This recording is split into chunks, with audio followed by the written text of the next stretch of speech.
Well, I always loved country music. My dad was a big country music fan, so I grew up on stuff like George Jones and Waylon Jennings. My brother, he's about 3 years older than me, and he started out singing first probably when he was about 15. So I was about 12, and he'd go around fairs and parades and certain functions, and was singing, and he was at a parade one year, and my family wanted me to get up on stage and do a song, and I was like, no. I was like, you got to come up with some money, thinking so they pulled their money together and probably came up with 20-some bucks, and said, we'll give it to you to get up there and sing one song. And I was like, all right. 12 years old and needed some money. I was going to school here at OSU.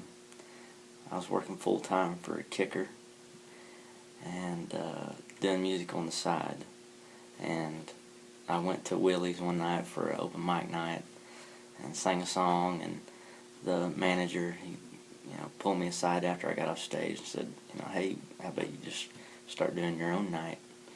I was like, sweet. So that was probably the start of it right there, and I wrote or co-wrote every song on the album. There's 13 songs, and I mean, basically there's just stories of my life, something that I've experienced firsthand or seen.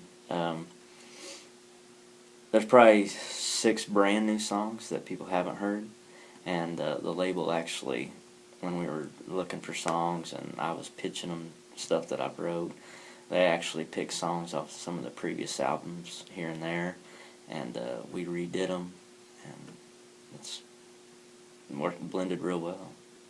It gets a little better every day, and finally, this is the first album under a label, and